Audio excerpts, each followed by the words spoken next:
ओम शांति।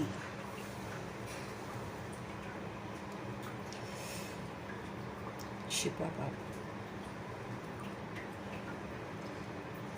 हम आत्माओं को फिर से सशक्त बना रहे हैं, इसलिए समझ देते हैं कि संगम युग का जो संकल्प है उसके महत्व को समझो। हम संगम युग में संकल्पों से असंभव को भी संभव कर सकते हैं। हम संकल्पों से अपने लिए एक सुंदर सृष्टि का निर्माण कर सकते हैं। इतनी पावर है संगम युग के संकल्पों की। इसलिए बाबा हमको बोलते हैं, इस खजाने के महत्व को समझकर अब सिर्फ अपने लिए और विश्व की सभी आत्माओं के लिए शुद्ध संकल्प करो। प्योर, पावरफुल एंड पॉजिटिव संकल्प। जो देख रहे हैं वो नहीं बोलना है, लेकिन जो हम चाहते हैं शिव बाबा के अनुसार वही बोलना है, वही सोचना है और वैसे ही कर्म को करना है। संकल्पों को इस कदर फलीभूत करना है कि बाबा कहते एक भी थॉट हमारा वेस्ट न जाए। पूरे दिन में एक भी सोच वेस्ट न जाए। इतना कुछ हम संकल्पों से कर सकते हैं। खजाने देकर खजानों को फलीभूत करने की समझ देने वाले प्यारे प्यारे शिव पिता परमात्मा जी का तहे दिल से धन्यवाद करेंगे। एक एक संकल्प को सफल करने वाले सत्युग की सृष्टि का निर्माण करने में सहयोग देने वाले व्यक्त ब्रह्मा, अव्यक्त ब्रह्मा, गुप्त बड़ी माँ, big brother, great great grandfather का रोल प्ले करने वाली आत्मा ब्रह्मा जी का तहे दिल से हम धन्यवाद करेंगे। धन्यवाद करते हुए दोनों ज़बरदस्त लाइट्स को हाजिर नाजिर करते हुए मीठे प्यारे शिव पिता परमात्मा जी के महावाक्य हम उन्हीं से समझेंगे। उनकी जो समझ है पूरे तत्वों में फैले, वायुमंडल में फैले, पूरी प्रकृति में फैले, ये दिल से हम सब दुआ करेंगे। फिर मीठे प्यारे शिव पिता परमात्मा की जो समझ है वो यूनिवर्स में मौजूद सभी रूहों तक भी पहुँचे, ये भी हम दिल से दुआ करेंगे। उन रूहों तक पहुँचे जो इस समय वृत्त शरीरों में है लेकिन मोह माया में उलझी हुई है। उन तमाम आत्माओं का बुद्धि का योग मोह माया से हटे और सत्य परम पिता परमात्मा जी के साथ लगे। दिल से हम सब दुआ करेंगे। मीठे प्यारे शिव पिता परमात्मा जी के महावाक्य की शक्ति उन आत्मा भाइयों तक पहुँचे जो हम आत्माओं के साथ नकारात्मकता से कनेक्टेड हैं, शिकवे शिकायतों से कनेक्टेड है, अधूरे सवाल जवाब से कनेक्टेड है। ऐसी रूहों के लिए हम दिल से दुआ करेंगे। उनका बुद्धि का योग हम आत्माओं से अब हटे और परमपिता परमात्मा जी के साथ लगे। बाबा जी की मुरली उनको समर्पित करेंगे। फिर उनको भी समर्पित करेंगे जो हमारे साथ लौकिक में कनेक्टेड है। उन रूहों का बुद्धि का योग भी अब शिव पिता परमात्मा जी के साथ लगे। ये हम दिल से दुआ करेंगे। मीठे प्यारे शिव पिता परमात्मा जी के महावाक्य उन रूहों तक पहुँचे जो इस समय आकारी शरीरों में हैं, रोज़ शरीर छोड़ रहे हैं, अचानक छोड़ रहे हैं, और जो उनसे जुड़ी हुई आत्माएं हैं वो भी हताश हैं, दुखी हैं, परेशान हैं। रोती हुई, बिलखती हुई सभी आत्माओं तक भगवान जी की सच्चाई पहुँचे, भगवान जी का सुकून पहुँचे और सभी रूहों का बुद्धि का योग अब परमपिता परमात्मा जी की तरफ लगे। दिल से हम सब दुआ करेंगे। उन रूहों के लिए समर्पित करेंगे जो इस समय गर्भ में प्रवेश कर गए हैं, जो हॉस्पिटलों में पीड़ित हैं, घरों में पीड़ित अवस्था में हैं, प्राकृतिक आपदाओं के शिकार हैं, दैहिक हिंसाओं के शिकार हैं, माया के प्रकोप के कारण अलबेली हो गई हैं, तंत्र मंत्र के कारण अलबेली हो गई हैं, वाम मार्ग में चली गई हैं, वाम मार्ग में जाने की भी तैयारियां कर रही हैं। ऐसी रूहों तक प्रभु जी की समझ पहुँचे, कुमार कुमारियों तक प्रभु जी की समझ पहुँचे, छोटे शरीरों में जो मौजूद है आत्माएं उन तक प्रभु जी की समझ पहुँचे, जो अपनी संस्था बनाकर बैठ गए हैं उन तक प्रभु जी की समझ पहुँचे, वो खुद भी गुमराह हैं, दूसरों को भी गुमराह कर रहे हैं, वापस ओरिजिनलिटी की तरफ आएँ। दिल से हम सब दुआ करेंगे। मीठे प्यारे शिव पिता परमात्मा जी की जो समझ है उन रूहों तक पहुँचे जो भिन्न भिन्न सत्ताओं में बटी हुई हैं, भिन्न भिन्न मठ पंथों में बटी हुई हैं, भिन्न भिन्न वर्गों में बटी हुई हैं। सभी रूहों तक बाबा की समझ पहुँचे। फिर बाबा की समझ उन रूहों तक पहुँचे जो इस समय के वैश्याएँ और गणिकाएँ बन गई हैं और जो उनसे देख के धंधे करवा रहे हैं। सभी रूहों तक बाबा की समझ पहुँचे ताकि आत्माओं को उल्टे कर्मों से वैराग आ जाए। हर आत्मा सत्यता की राह पर चले। यादव कौरव यवन बन के जो आत्माएं हैं उन तक मीठे बाबा की समझ पहुँचे। भूत प्रेत आत्मा बनकर जो भटक रही हैं रूहें, उन तक प्रभु जी की समझ पहुँचे। तंत्र मंत्र रिद्धि सिद्धियाँ जो कर रही हैं उन तक प्रभु जी की समझ पहुँचे। जो तांत्रिक बन गई हैं, अघोरी बन गई हैं, सभी तक प्रभु जी की समझ पहुँचे। दिल से हम सब दुआ करेंगे। मीठे प्यारे शिव पिता परमात्मा जी की समझ जो है उन रूहों तक पहुँचे जो कैदी के रूप में तरह तरह की जेलों में कैद हैं, काल कोठरियों में भी बंद हैं। ऐसी रूहों तक बाबा की समझ पहुँचे। हर आत्मा बाबा से जुड़े, हर आत्मा को सुकून मिले, हर आत्मा स्वतंत्र बन जाए। दिल से हम सब दुआ करेंगे। फिर उन रूहों तक प्रभु जी की समझ पहुँचे जो जानवरों से भी बदतर जीवन जी रहे हैं, अंग तस्करियाँ कर रहे हैं, ह्यूमन फ्लैश एनिमल फ्लैश खा रहे हैं, विकारों के बिल्कुल वशीभूत हो गई आत्माएं, सभी तक बाबा की समझ पहुँचे। साहूकारी के नशे में जो धुत है उन तक बाबा की समझ पहुँचे। जो फिल्म इंडस्ट्री की रूहें हैं, अंडरवर्ल्ड डॉन्स हैं, आतंकवादी हैं, सभी तक बाबा जी की समझ पहुँचे और उन स्थानों तक, उन लोगों तक प्रभु जी की समझ पहुँचे जो अभी तक पहुँची नहीं है, और अगर पहुँचती भी है तो रूहें बिल्कुल तैयार नहीं है सुनने के लिए, दुखी हैं, परेशान हैं, लेकिन सत्य नहीं सुनना चाहती हैं।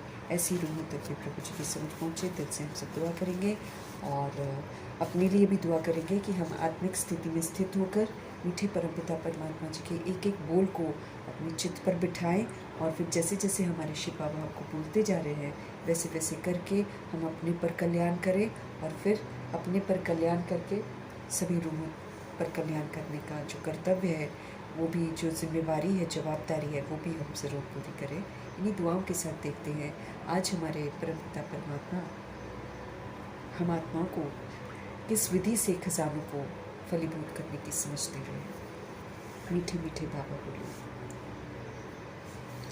मीठे बच्चे, इस महाभारत लड़ाई में पुराना झाड़ समाप्त होना है, इसलिए लड़ाई के पहले बाप से अपना पूरा पूरा वर्षा ले लो। महाभारत की लड़ाई होनी है, ये तो फिक्स है। पुराना जो ये सृष्टि रूपी झाड़ जो है यह पुराना हो गया है, जर्जरीभूत हो गया है। यहाँ पर आत्माएं पूरी तरह विस्मृत होकर सारे उल्टे काम कर रही हैं, एक दूसरे के साथ दुश्मनी कर रही हैं, एक दूसरे को नुकसान पहुँचा रही हैं। तो सभी रूहों तक प्रभु जी की समझ पहुँचे, ये दिल से हम सब दुआ करेंगे। तो बाबा कहते हैं आप क्या करो, इस महाभारत लड़ाई में पुराना झाड़ समाप्त होना है, इसलिए लड़ाई के पहले बाप से पूरा पूरा अपना वर्षा ले लो। बेहद का वर्षा है ये, बेहद पवित्रता का वर्षा, सुख का वर्षा, शांति का वर्षा, प्रेम का वर्षा, आनंद का वर्षा, शक्तियों का वर्षा और ज्ञान का वर्षा, फिर मुक्ति का वर्षा, जीवन मुक्ति का वर्षा, सर्व खजानों का वर्षा, बाबा के साथ सारे संबंधों का वर्षा, वरदानों का और स्वमानों का वर्षा, खुशी का वर्षा, संतुष्टता का वर्षा, सारी चीज़ें हमको भगवान से लेनी है। अपने आप को चार्ज करना है पूरा का पूरा, नहीं तो पाठ कैसे बजाएंगे, हम तो डिस्चार्ज हो गए हैं। अभी भी हम देहधारियों को देखेंगे, देहधारियों के साथ संबंध जोड़ेंगे, हम फिर डिस्चार्ज हो जाएंगे, क्योंकि वो लोग डिस्चार्ज हैं। ऐसा नहीं है कि हम किसी से नफरत कर रहे हैं, चाहे किसी का संग नहीं करना चाह रहे, ऐसा नहीं है। लेकिन इस समय आत्माएं सारी की सारी डिस्चार्ज हो गई हैं, सब उल्टे काम कर रही हैं। तो हमको जो पावर हाउस है हमारा शिव बाबा, उन्हीं के साथ हमको संबंध संपर्क रखने हैं, उन्हीं के साथ सर्व रिश्ते रखने, क्योंकि अपने को फिर से चार्ज होना है पूरा का पूरा। तो मीठे प्यारे बाबा फिर से हमको याद दिला रहे हैं, सृष्टि पुरानी हो गई है, ये कल्प वृक्ष जो है ये पुराना हो गया है, ये जर्जरी भूत अवस्था है, इसकी जो फाउंडेशन है, नींव है, एकदम खोखला हो गया है, सब पवित्रता से बिल्कुल विस्मृत हो गए हैं। इसलिए सारा का सारा झाड़ जो है वो समाप्त होना है। इसलिए बाबा हमको बार बार याद दिला रहे हैं कि भाई लड़ाई तो होगी होगी, लेकिन उसके पहले आप बाप से पूरा पूरा वर्षा ले लो। प्रश्न है, बाबा को माताओं का संगठन चाहिए, लेकिन उस संगठन की विशेषता क्या होनी चाहिए? माँ जो है वो पूरे वर्ल्ड के बारे में सोचेगी, है ना। जैसे बाबा बोलते हैं कि कुमारियाँ जो होती हैं वो 100 ब्राह्मणों का उद्धार करती हैं, 100 ब्राह्मणों के बराबर एक कुमारी होती है, और जो कुमार होता है वो 700 के बराबर होता है कुमार। और जो माँ होती है, माताएं होती हैं, ये तो पूरे वर्ल्ड का उद्धार करती हैं। ये 100 नहीं, ये 700 नहीं, ये पूरे वर्ल्ड का करती हैं। क्योंकि माँ वाला क्वालिटी जिसमें आ जाता है, जैसे ब्रह्मा माँ है ना, और जैसे जगदम्बा माँ है, ये तो पूरे वर्ल्ड की सोल्स की सेवा करती हैं। इनका माँ का दर्जा है, इनको कुमार कुमारी नहीं, इनको माँ का दर्जा मिला हुआ है, क्योंकि ये वर्ल्ड की एक एक सोल का भला करती है। तो बाबा को माताओं का संगठन चाहिए, लेकिन उस संगठन की विशेषता क्या हो? उत्तर है, ऐसा संगठन हो जो देही अभिमानी रहने का पूरा पूरा पुरुषार्थ करे। मम्मा बाबा देही अभिमानी रहने का पूरा पूरा पुरुषार्थ करते थे। तो जो रूहें इस समय देही अभिमानी रहने का पूरा पूरा पुरुषार्थ करती हैं, जिन्हें पक्का नशा हो कि हमें पावन बनकर पावन दुनिया बनानी है, उनको पक्का नशा हो, पतित नहीं बनना है, नष्ट मोहा ग्रुप हो तब कोई कमाल करके दिखाए। किसी में भी हमारी रग नहीं होनी चाहिए, किसी में भी हमारी रग नहीं होनी चाहिए। मोह की रग बड़ा नुकसान करती है। हम मोह को प्यार समझते हैं, लेकिन मोह अच्छी चीज़ नहीं है। इसलिए हमारा ईश्वरीय पढ़ाई में क्वेश्चन यही आना है आखिरी, नष्ट मोह। हम चीज़ें लेते हैं, फिर उन पर अधिकार जमाते हैं। हमको अभी समझ मिली है, चलो जब हम बेसमझ होते तब तो हम करते ही हैं, लेकिन अभी हमको समझ मिली है कि बिंदी आई थी ऊपर से, और बिंदी ने आकर यहाँ पर बॉडी ली, फिर बॉडी का विस्तार किया, फिर संबंधी बनाए, फिर चीज़ें खरीदी, फिर सब कुछ विस्तार किया। लेकिन किसी पर भी आत्मा अपना अधिकार रख नहीं सकती है। ये वो तब रियलाइज़ करती है जब वो बॉडी छोड़ती है, लेकिन फिर बॉडी लेकर फिर मोह माया में उलझ जाती है। अब हमको बाबा पूरा होश में ले आए हैं। अब होश में लाकर फिर हमको बोलते पूरा नष्ट मोह हो जाए। किसी चीज़ के साथ मेरा मोह नहीं होना चाहिए, न वस्तु से, न वैभव से, न व्यक्ति से, न स्व के शरीर से, न दूसरों के शरीरों से। अभी आज मोह है सबको। किसी को ये पता ही नहीं है कि सोल आकर पाठ बजाती है। किसी को ये पता ही नहीं है कि हम लोग एक परिवार में आते हैं क्योंकि हमारा कार्मिक अकाउंट है, और वो सेटल करना है, और सेटल करके फिर चले जाना। उसमें से कोई भी सोल जो है वो हमारी नहीं है।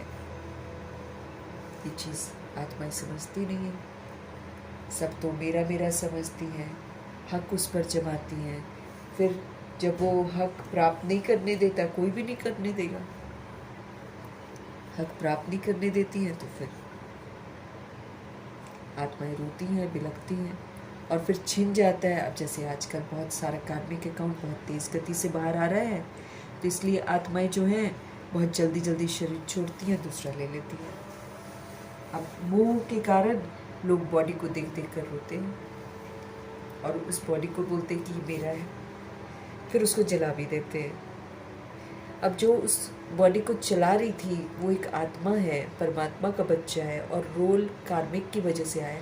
ये चीज़ आत्माओं को नहीं पता है। हम लोग को देखो बाबा बता रहे हैं तो भी हम पक्का कर रहे हैं इस बात को। अब वो तो जब परीक्षा आएगी तब पता चलेगा कि मोह है कि नहीं है। परीक्षाएं भी कितनी घनी होने वाली हैं, जिसमें देखा जाएगा कि कहीं कोई अटैचमेंट तो नहीं है। पेपर होंगे ना हमारे, तो इसलिए बाबा को माताओं का संगठन चाहिए, क्योंकि माताएं सारी वर्ल्ड की आत्माओं का उद्धार करने के निमित्त बनती हैं। वो किसी भी सोल को नहीं छोड़ती। कुमारियाँ 100 ब्राह्मणों के बराबर, कुमार 700 ब्राह्मणों के बराबर, और माताएं पूरे वर्ल्ड की सोल्स के लिए सब कुछ करती हैं। वो 100 का उद्धार करती हैं, वो 700 का।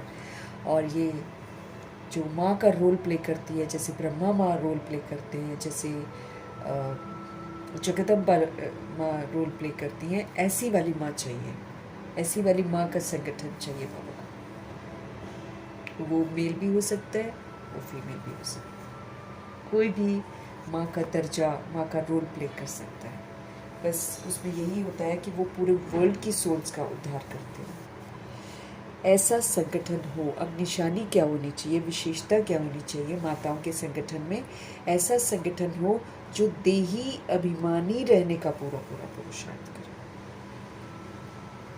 मतलब आत्मा बनकर जो पाठ बजाए, जो सतोगुणी पाठ बजाए, जिसमें देह का भान ही ना हो, वही तो पूरे वर्ल्ड का उद्धार कर सकती है। जिसमें देह का भान नहीं होगा, वही तो सबको आत्मा रूप में देखेगी और सबके लिए अच्छा सोचेगी।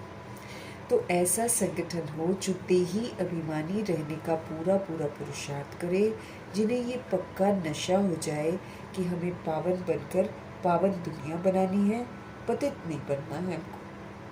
नष्ट मोहा ग्रुप हो तब कोई कमाल करके दिखाए।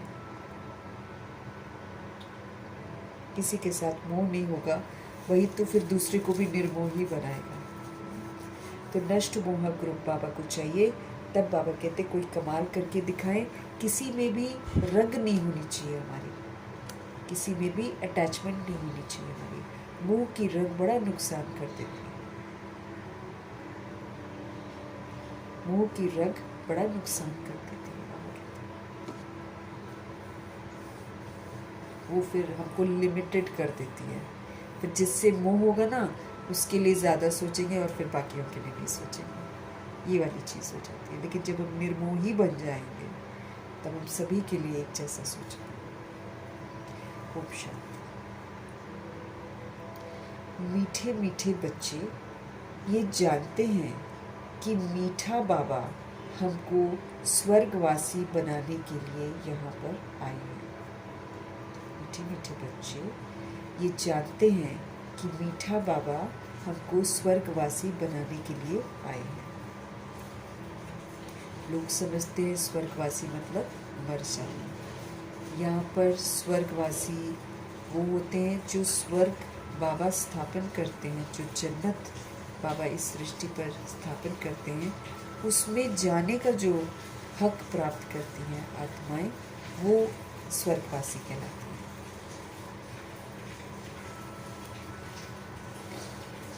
तो मीठा बाबा हमको स्वर्गवासी बनाने के लिए आए हैं। ये बच्चों की बुद्धि में है, हमको ये बात को बुद्धि में रखना है। हर एक को ये समझाना है कि हम आत्मा इस याद की यात्रा से पवित्र बनती हैं। सबको ये समझाना है कि हम जो सोल्स हैं, हम सभी आत्माएं याद की यात्रा से एक परमपिता परमात्मा की याद में रहकर हम सभी सोल्स पवित्र बनती हैं, प्योर बनती हैं। कितना सहज उपाय है ये बहुत सहज उपाय है। सिर्फ हमको क्या करना है, हमको बाबा को याद करना है। बच्चे जानते हैं कि बाप 1 सेकंड में मुक्ति, जीवन मुक्ति का वर्षा देते हैं। बाबा को देने में देरी नहीं लगती है, हमको लेने में देरी लगती है। क्यों? क्योंकि ये जो मुक्त अवस्था है, ये जो जीवन मुक्त अवस्था है, ये हमको प्रैक्टिकल में समझ से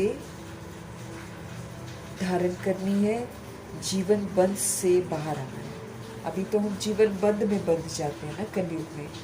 अब बाबा आकर हमको समझ देते हैं कि आप अब मुक्त बनो इन सारी चीज़ों से, और ट्रस्टी बनकर, सेवादारी बनकर, पाठ बजाकर आप अपनी जीवन मुक्ति का वर्षा दो। आप रियलाइज़ करो, आप अनुभव करो कि जीवन में रहते हुए हम कैसे मुक्त अवस्था में रह सकते हैं, उसको आप अनुभव करो।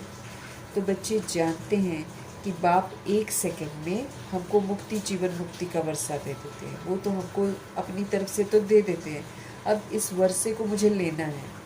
ले हम तब सकते हैं जब हम प्रैक्टिकल में अशरीरी बने, हम निराकारी बने, हम निर्वैर बने, हम निर्भय बने, ना, हम सारा जो विस्तार और जो जकड़न हमने पकड़ रखी है उससे हम स्वयं को मुक्त करें, ना, तब वो मुक्ति होती है। और फिर ट्रस्टी बनकर जब हम सतोगुणी पाठ पे जाते हैं और सतयुगी पाठ पे जाते हैं, तब हम जीवन मुक्त अवस्था में पहुंचते हैं, मतलब उसको हम अनुभव कर सकते हैं। और जो बंधन मैंने बनाए हुए हैं उससे मुझे मुक्त होना है, तो मुझे सभी के साथ सतोगुणी पाठ पे जाना है। तो जब मैं सबको 7 गुणों का सहयोग दूंगी, आत्माएं बंधनों से मुक्त होती जाएंगी, मैं भी मुक्त, वो भी मुक्त। ऐसे हमको मुक्ति, जीवन मुक्ति प्राप्त करनी होती है और इसके संस्कार बनाकर फिर हम जा सकते हैं। उसमें हम लोग मेहनत करते हैं। बाबा तो देने में 1 सेकंड लगाते हैं, लेकिन हम उस चीज़ को अनुभव करने में और उसके संस्कार बनाने में हम लोग समय लगा देते हैं। इसीलिए बाबा कहते हैं सेकंड में मुक्ति, जीवन मुक्ति बाप का वर्षा है, 1 सेकंड में देते हैं अगर हम उनका कहना मान लें। तो जैसे मम्मा है, अबाउट टर्न हो गई, उसी समय उन्होंने रियलाइज़ कर लिया कि मैं सोल हूँ और मैं सुप्रीम सोल का बच्चा हूँ। बस अबाउट टर्न हो गई वो तो तुरंत जैसे बाबा ने दिया, तो फिर उन्होंने तब से अपनी मुक्त अवस्था में अपने आप को रखा है और जीवन मुक्त अवस्था में वो रहेंगे। तो बच्चे जानते हैं कि बाप 1 सेकंड में मुक्ति, जीवन मुक्ति का वर्षा देते हैं। अब सब जीवन बंद में है, सारे के सारे दुनिया जितनी भी है सब जीवन बंद में है, बंधनों में बंधी हुई है। किस चीज़ का बंधन आ गया है सबको? रावण राज्य का बंधन में है, देह अभिमान के बंधन में है। सबके सब देह अभिमान ने सबको बांध रखा है। देखो बाबा हमको सिखाते हैं कि अब तुम गुस्सा नहीं करो, लेकिन ये देह अभिमान का बंधन ऐसा है कि फिर देह अभिमान में आते तो छोटी छोटी बातों पर आवेश में आ जाते हैं। तो बाबा कहते हैं अभी सभी रूहें जितनी भी है ना, सब जीवन बंध में है, रावण राज्य के बंधन में है सब। ये बात बाप जन्म जानते हैं और बच्चे जानते हैं और न जाने कोई। ये जो बात है कि रावण राज्य के बंधन में है सब, ये बात जो है बाबा जानते हैं और बच्चे जानते हैं और न जाने कोई। तुम बच्चों को निश्चय है कि बेहद के बाप को हम याद करते हैं तो अंदर में बहुत खुशी होनी चाहिए। बाबा कहते हैं कि अगर तुमको निश्चय हो गया है ना कि तुम बेहद के पिता को याद करते हो, तो अंदर में आपको बहुत खुशी होनी चाहिए। कौन खुश होता है? आत्मा खुश होती है, आत्मा को खुशी होनी चाहिए। जिस बाप को आधा कल्प याद किया करते थे वो बाप मिल गया है, लेकिन भगवान को हम याद जरूर करते थे। तो जिनको हम याद करते थे, जिनको हम पुकारते थे, वो बाप हमको मिल गया। दुख में बाप को सिमरन करते रहते हैं। तुम भी सिमरन करते थे, अभी तुम दुखी होकर सिमरन नहीं करते हो। दुख में सिमरन सब करते हैं, तो ये है ही दुख था। किसी के पास धन दौलत है, बंगला है, तो भी अंदर से दुखी है। जो सोल तृप्त ही नहीं है वो तो सबसे दुखी आत्मा है। जिसको संतुष्टता नहीं होती है, जिसको चाहिए चाहिए चाहिए कि आग लगी रहती है, वो कहाँ खुश है? वो तो वैसे ही दुखी इंसान है। तभी वो आइडल वर्शिप करता है, मंत्र तंत्र करता है कि हमको और मिले और मिले, हमको पावर मिले, हमको पैसा मिले, हमको ये ज़मीन मिल जाए, हमको वो मिल जाए। तो वो तो सबसे दुखी आत्मा है। बाबा कहते हैं दुखी होके तो सभी सिमरन करते हैं, है ना। लेकिन अभी बाबा जब हमें अपना परिचय देते हैं तो फिर हम दुखी होकर नहीं याद करते हैं, अब हम खुशी खुशी याद करते हैं। अब हम खुश प्यार से उनको याद करते हैं। ये हमको चेक कर लेना है कि क्या हम दुख में याद करते हैं या हमेशा ही उनको खुशी खुशी याद करते हैं। हमें तो याद से दुखों को पार भी करना है, याद से कर लेंगे। दुखी होकर सिमरन नहीं करते हो तो जिसको सारी दुनिया सिमरन करती है वो पाप आया हुआ है, ये तुम अब जानते हो। जिसको सारी दुनिया सिमरन कर रही है, भगवान, अल्लाह, ईश्वर, गॉड कहकर जो याद करते हैं सारे के सारे, वो बाप आया हुआ है। ये हम सभी आत्माएं अब जानते हैं। अभी तुम दुखी होकर सिमरन नहीं करते हो, जिसको सारी दुनिया सिमरन करती है ना, वो बाप आया हुआ है, ये तुम जानते हो। बाबा ने हमको बार बार समझाया है कि यहाँ जब तुम बैठते हो ना, तो ऐसा समझो कि हम आत्मा हैं। आत्मा समझकर बैठो, आत्मा समझकर सुनो, आत्मा समझकर बोलो, आत्मा समझकर देखो, आत्मा समझकर सब कुछ करो। अब आत्मा का रोल प्ले करो। जिसको सारी दुनिया सिमरन करती है, वो बाप आया है, ये तुम जानते हो। बाबा ने बार बार समझाया है, यहाँ जब तुम बैठते हो ना, तो तुम ऐसा समझो कि हम आत्मा हैं। बाबा परम धाम से आया हुआ है, कल्प कल्प अपने वायदे अनुसार आते हैं बाबा। कल्प कल्प, हर कल्प के अंत में, अंतिम 100 वर्षों में शिव बाबा आते हैं। तो कल्प कल्प अपने वायदे के अनुसार बाबा आते हैं। बाबा की ये प्रतिज्ञा है कि तुम जब पुकारेंगे और आधा कल्प जब पूरा होता है तो मुझे आना ही पड़ता है। बाबा कहते हैं, बाबा की ये प्रतिज्ञा है कि तुम जब पुकारेंगे और आधा कल्प, द्वापर युग और कलयुग जब पूरा होने को होता है, तो बाबा को आना ही पड़ता है। कलयुग के बाद सतयुग होना है, तो कलयुग के बाद सतयुग होना है, तो बाबा कहते मुझे आना ही पड़ता है। ये सिर्फ तुम बच्चों को मालूम है कि ये संगम का युग है। बाबा के बच्चे जो बनते हैं, हमको इस वक्त समझ में आता है कि ये संगम युग है। बाबा हमारे आए हुए हैं, तुम बच्चे भी सेवा करते हो, दिन प्रतिदिन परिचय देते जाते हो। बाप की पहचान सबको मिलती जाती है, सबको परिचय देते जाएंगे और सबको पहचान मिलती जाएगी। यहाँ बैठे हो, जानते हो बेहद का बाबा, यहाँ बैठे हो, जानते हो बेहद का बाबा शिव बाबा हमको फिर से बेहद का वर्षा देने के लिए आए हैं। अब हम जानते हैं, कोई छोटा मोटा वर्षा देने नहीं आए, 2500 वर्ष की राजधानी का वर्षा देने के लिए आए हैं। यहाँ बैठे हो, जानते हो बेहद का बाबा शिव बाबा हमको फिर से बेहद का वर्षा देने के लिए आए हैं। तुम बाबा बाबा कहते हो ना, हम शिव बाबा के पास आए हैं। तो शिव बाबा भी कहते हैं कि मैं साधारण तन में आया हूँ, कल पहले मुआफिक में आया हूँ, ये मुझे भूलना नहीं चाहिए। तो बाबा कहते हैं, तुम बाबा बाबा कहते हो ना, हम शिव बाबा के पास आए हैं। शिव बाबा भी कहते हैं कि मैं साधारण तन में आया हूँ, कल पहले के मुआफिक आया हूँ। तो ये भूलना नहीं चाहिए हमको। माया ऐसे बाबा की याद भुला देती है जिससे पतित से पावन बनना होता है। माया ऐसे बाबा की याद भुला देती है, उनकी याद भुला देती है जिनसे हमको पतित से पावन बनना होता है। तुम जानते हो कि सभी का सदगति दाता एक ही हमारा सतगुरु है। सिख लोग भी गाते हैं सत श्री अकाल, अब बोल देते हैं सत श्री अकाल। सत श्री अकाल का कुछ मतलब ही नहीं निकलता, लेकिन एक्चुअली जो गुरु गोविंद सिंह जी ने बोला है वो है सत श्री अकाल। वो भगवान जी को याद करते हैं और बोलते हैं वही सत्य है। अकाल जिन्हें कोई नहीं खा सकता है, वो है सत्य, सत श्री अकाल। पतित पावन को ही सतगुरु कहा जाता है। अब जो 10 गुरु हैं, अब उनका उन्होंने बना लिया है, इनको याद करो तो ये हो जाता है, इनको याद करो तो ये हो जाता है, इनको याद नहीं होता है, कुछ नहीं होता है। 10 गुरुओं को याद करने से कुछ नहीं हुआ। 10 गुरुओं ने ये कहा है सतगुरु को याद करो। काल पुरुष उनको बोलते हैं कि जिनको काल नहीं खाता ना, वो है सुप्रीम रूप, वो है भगवान। तो सिख लोग भी गाते हैं सत श्री अकाल पतित पावन को ही सतगुरु कहा जाता है। पुकारते भी हैं कि हे पतित पावन, आत्मा पुकारती है। हमें बाबा को भूलना नहीं चाहिए, लेकिन माया ऐसी है जो बाबा की याद को भुला देती है, जिससे कि हमको पतित से पावन बनना होता है। तुम जानते हो कि सभी का सदगति दाता ही सतगुरु है।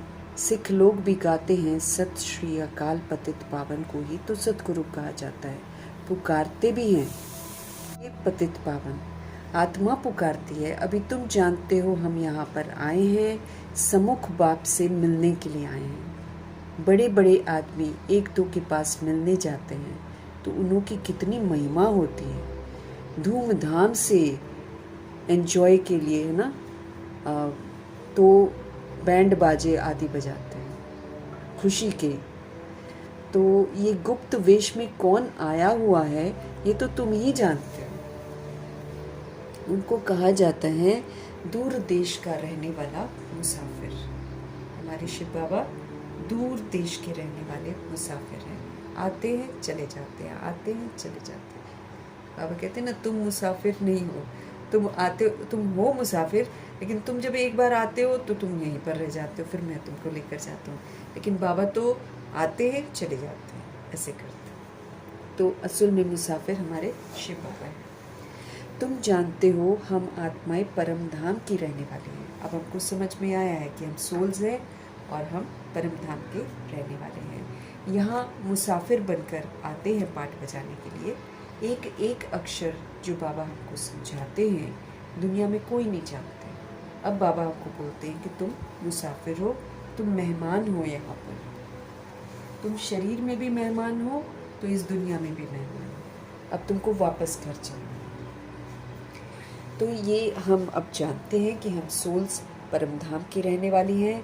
मुसाफिर बनकर हम लोग यहाँ पर पाठ बजाने आते हैं। अब भूल जाते हैं, हम यही के हो जाते हैं।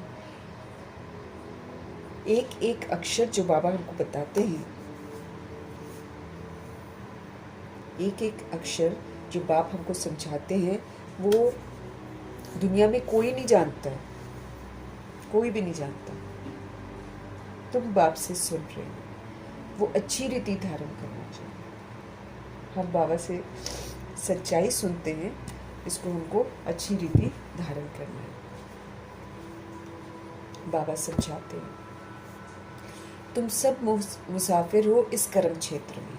अब वो हमको याद दिलाते हैं कि भाई तुम मुसाफिर हो, तुमको घर वापस जाना है, तुम यहाँ के नहीं हो। स्वदेश तुम्हारा परम धाम है।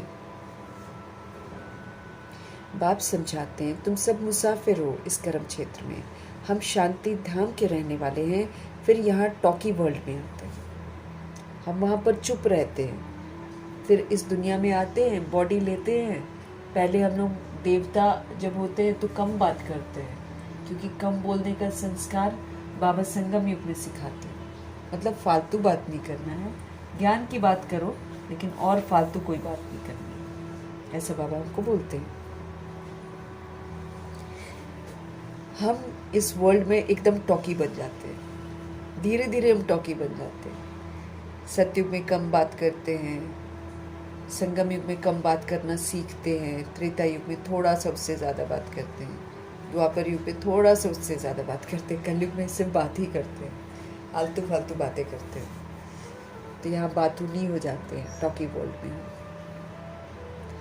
हम शांति धाम के मुसाफिर हैं। अब बाबा हमको सिखाते हैं, समझाते हैं कि भाई तुम शांति धाम के रहने वाले हो, तुम शांत स्वरूप आत्मा, अब तुम शांत रहा करो।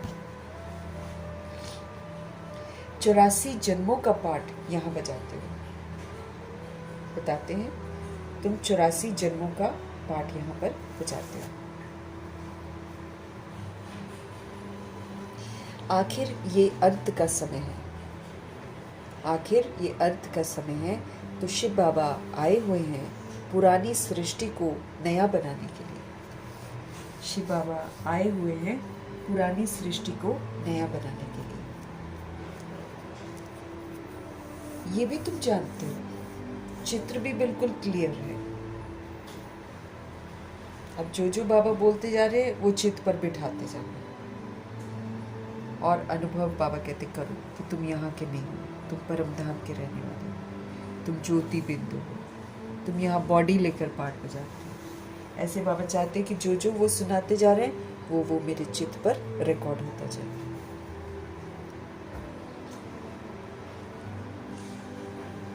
आखिर ये अंत का समय है, तो बाप आए हुए हैं पुरानी सृष्टि को नया बनाने के लिए। शिव बाबा आए हुए हैं, किस लिए आए हैं? इस पुरानी सृष्टि को नया बनाने के लिए। ये भी तुम जानते हो, चित्र भी क्लियर है। शिव बाबा ब्रह्मा द्वारा नई दुनिया की स्थापना करते हैं। शिव बाबा ब्रह्मा जी के द्वारा नई दुनिया की स्थापना करते हैं। ऐसे तो नहीं श्री कृष्ण द्वारा, विष्णु द्वारा स्थापना कराते हैं। बाप आते ही है ब्रह्मा के द्वारा स्वर्ग रचने, उनको सिखाते हैं कि कैसे स्वर्ग बनाना है, वो बनाते हैं, फिर वो हमको सिखाते हैं कि कैसे करना है।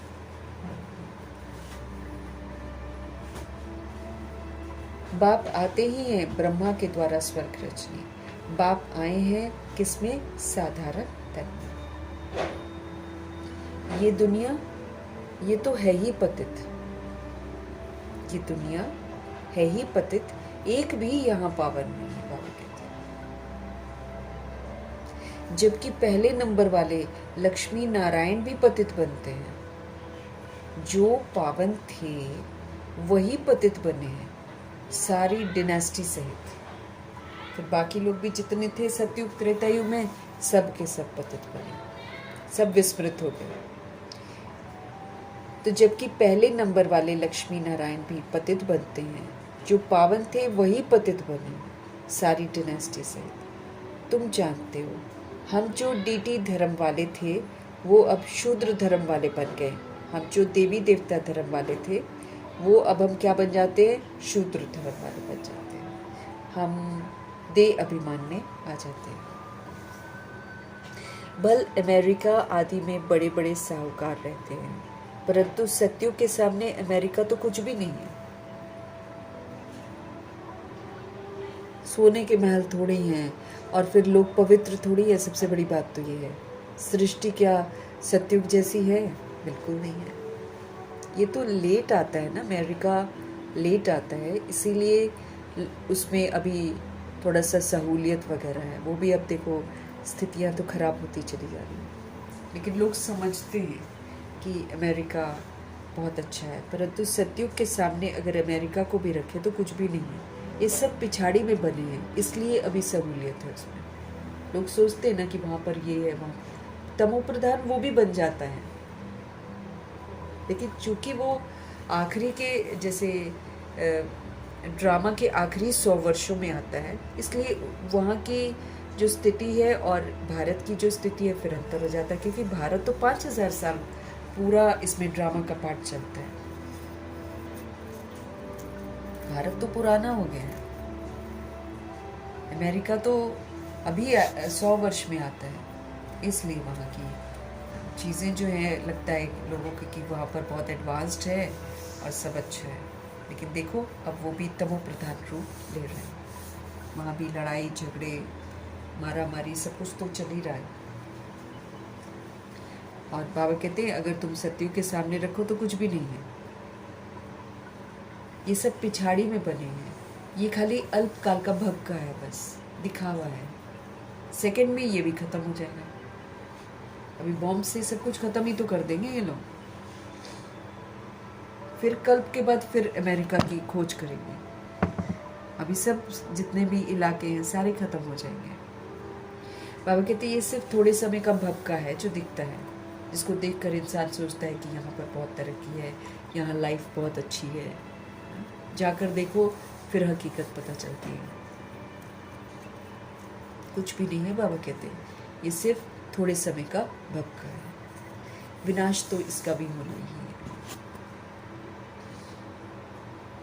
नाम निशान नहीं रहेगा किसी भी चीज का। तुम बच्चों को बड़ा अच्छा नशा रहना चाहिए कि हम भगवान के बने हैं, हम भगवान से पढ़ रहे हैं, भगवान से वर्षा ले रहे हैं, तो आपको तो बड़ा अच्छा नशा होना चाहिए। बाप जो हमको स्वर्ग का मालिक बनाते हैं उनको हम बच्चे याद न करें, कितना वंडर है। बाबा जो हमको नर्क से बाहर निकालते हैं और हमको स्वर्ग का मालिक बनाते हैं, उनको हम बच्चे अगर याद नहीं करते हैं तो कितनी ताज्जुब की बात है। माया याद करने ही नहीं देती, माया अपने जाल में फिर फंसा लेती है।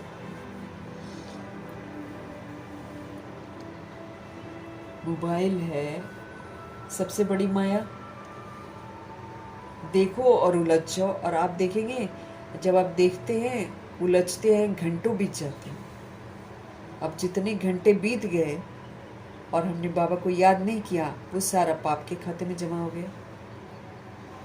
बाबा वही तो बोल रहे हैं कि तुम इस समय की अहमियत को समझ नहीं रहे हैं, क्योंकि बाबा के आने से ये समय का एक सेकंड भी एक वर्ष के बराबर है।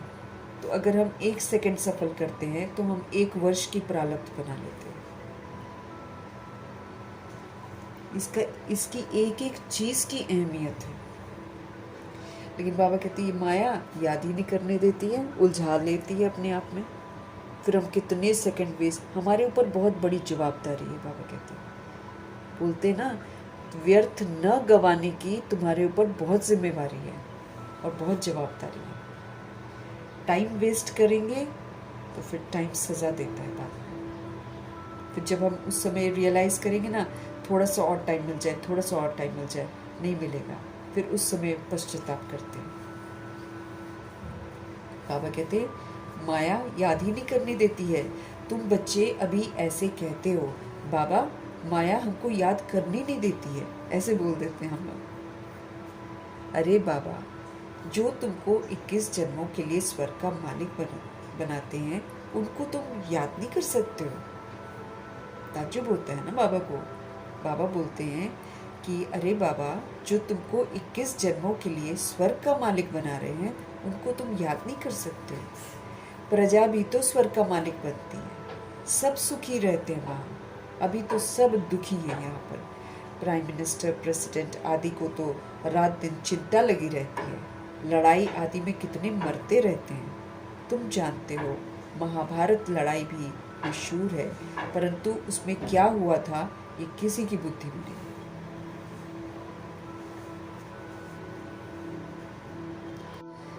लड़ाई आदि में कितने मरते रहते हैं। तुम जानते हो ये महाभारत लड़ाई भी बड़ी मशहूर है, परंतु उसमें क्या हुआ था ये किसी की बुद्धि में नहीं है। दिखाते हैं जब महाभारत का युद्ध या रामायण दिखाते हैं तो इसके कैरेक्टर सारे अभी मौजूद हैं, और महाभारत की लड़ाई कभी हुई है तभी तो यादगार ऐसे बनते हैं। लेकिन जो महाभारत की लड़ाई वो लोग दिखाते हैं, वैसी ये महाभारत की लड़ाई नहीं है। ये तो पूरा वर्ल्ड की युद्ध जो होता है, पूरा दुनिया जो है ये कुरुक्षेत्र का मैदान है, बाबा कहते हैं। और हम लोग सभी आत्मा भाई भाई हैं, लेकिन देह अभिमान में देखो भाई भाई से लड़ रहा है। हिंदू मुस्लिम के नाम पर भाई भाई जो है देभान में अलग अलग हो गया। तो इसलिए महाभारत क्या है, कौरव और पांडव कहते ब्रदर्स है वो लोग। तो भाइयों में आपस में लड़ाई हुई है। तो बाबा आकर समझाते हैं कि एज सोल्स हम सारे ब्रदर्स हैं, और जब हम बॉडी कॉन्शियसनेस में आते हैं तब हम अपने आप को दैहिक डिस्क्रिमिनेशन के अनुसार अलग अलग समझते हैं, नफरत पालते हैं, और फिर हम एक दूसरे की बॉडियों को मारते हैं। सोल तो मरती नहीं है। तो जो महाभारत युद्ध उसमें दिखाया है वो तो सिर्फ लिमिटेड को लिया गया है, लेकिन यहाँ तो बाबा कहते थे होल वर्ल्ड जो है ये पूरा वॉर में जाता है। सभी आत्मा भाई भाई है, चाहे कोई अंग्रेज बन जाए, चाहे कोई रशियन बन जाए, चाहे पर्शियन बन जाए, कुछ भी बन जाए। बॉडी को बना दिया पर्शियन और रशियन, लेकिन रूह जो है वो परम धाम निवासी है, रूह परमात्मा का बच्चा है, और हम सभी रूह आपस में भाई भाई हैं। यही रियलिटी है।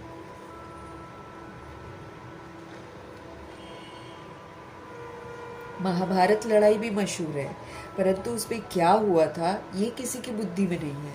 तुमको बाप ने बुद्धि में बिठाया है। महाभारत की लड़ाई में सब मर गए।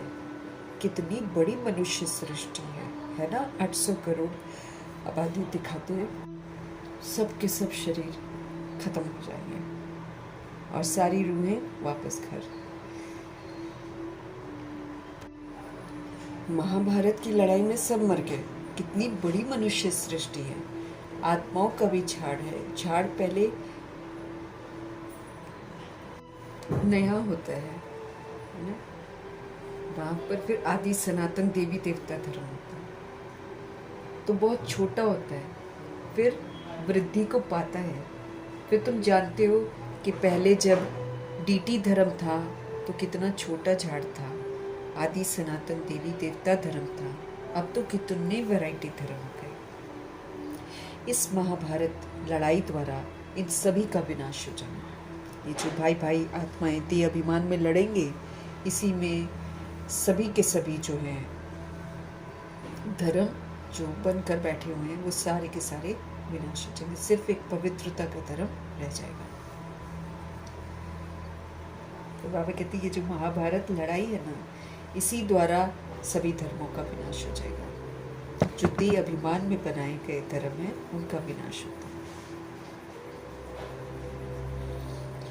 परंतु ये ज्ञान किसी में नहीं है। पर कहेंगे कि वही लड़ाई है, परंतु इससे क्या होने का है ये किसी को भी पता नहीं है। तुम अभी प्रकाश में आए हो, रोशनी में हो, जानते हो विनाश तो होना है। इसलिए महाभारत लड़ाई के पहले बाबा कहते अपना वर्षा तो ले लो। विनाश तो हो ही जाएगा, बॉडी सबकी खत्म हो ही जाएगी, लेकिन बाबा कहते कम से कम उससे पहले अपना पूरा पूरा वर्षा तो ले लो। बात बड़ी सहज है, पवित्र बनो, बाबा को याद करो। क्या कहते हैं शिव बाबा हमको कि आप पवित्र बनो और बाबा को याद करो। बहुत बच्चियों के ऊपर अत्याचार होते हैं, तुम माताओं का संगठन होना चाहिए एक दो को बचाने के लिए, परंतु देही अभिमानी तो जरूर बनना पड़े। बाबा कहते कि बच्चियों पर शुरू में तो होता था, बच्चियों पर बहुत अत्याचार होते थे, तो फिर ग्रुप भी था, मनमोहिनी दीदी और भी बहुत सारी सोल्स जो दादी का टाइटल प्राप्त करती हैं। ये जितनी भी आत्माएं हैं ये ब्रह्मा माँ की तरह ना माँ वाला रोल प्ले करती हैं, सारे वर्ल्ड की सोल्स के लिए अच्छा सोचती हैं। बाबा कह रहे हैं तुम माताओं का संगठन होना चाहिए, एक दो को बचाओ, परंतु बाबा कहते हैं इसमें देही अभिमानी जरूर बनना पड़े, उसके बिना नहीं कर सकते। जो आत्म अभिमानी सोल होगी वो सबको बचाएगी, वरना सोचेगी मैं क्यों जाऊं, मैं क्यों उसे बचाऊं, रहने दो, मैं जाऊंगी तो पता नहीं क्या होगा, वो वाली चीज़ हो जाती है। लेकिन जो सोल आत्म अभिमानी बनती है, अपने को देह नहीं समझती है, शुद्ध अभिमान में रहती है, वो जरूर बचाने के लिए जाएगी। तो हमें देही अभिमानी जरूर बनना पड़े। हमको पावन तो जरूर बनना है, ये पक्का नशा चाहिए। हमको पावन तो जरूर बनना है, ये पक्का नशा चाहिए। ऐसे नशे में रहने वाले ही समझा सकेंगे। हमको पावन बनना है ना, पावन तो जरूर बनना है, ये पक्का हमको नशा चाहिए। जो ऐसे पक्के नशे में रहते हैं वही दूसरों को समझा सकेंगे। हमें बाप को याद करना है, हमको पवित्र बनना है। हम स्वदर्शन चक्रधारी हैं और ये नशा तो रहना चाहिए। हमें बाबा को याद करना है, हमको पवित्र बनना है, ये चित्त पर एकदम इमर्ज रहे। हम स्वदर्शन चक्रधारी हैं, ये नशा तो हमको रहना चाहिए। स्व का दर्शन हमको हो गया है, आत्मा कैसे पाठ बजाती है, आत्मा को अपने 5 स्वरूपों का दर्शन हो गया है, आत्मा को अपने अनादि आदि का दर्शन हो गया है, तो हम तो स्वदर्शन चक्रधारी हैं। ये नशा तो हमको रहना चाहिए ना। हम रचता बाप और रचना के चक्र को जानते हैं। अभी हमको बाप से नई दुनिया सतयुग का वर्षा मिलता है। अभी हमको बाप से सतयुग का वर्षा लेना है, अपने आप को याद दिलाना है। हम 84 जन्म कैसे लेते हैं ये सबको समझाते रहो। बाबा कहते हैं मुझे याद करो तो तुम्हारे पाप खत्म हो। ये भी हमारे ऊपर बहुत बड़ा रिस्पॉन्सिबिलिटी है, क्योंकि याद से ही पाप खत्म होंगे, उसके बिना नहीं होंगे। बाप कहते हैं मुझे याद करो तो तुम्हारे पाप नष्ट हो जाएंगे। पावन तो जरूर बनना ही है, पावन अर्थात पवित्र। काम महाशत्रु है, काम विकार ये महाशत्रु है आत्मा का। हमने 84 जन्मों का चक्र पूरा किया है, अब हमको बाप से पूरा वर्षा लेना है।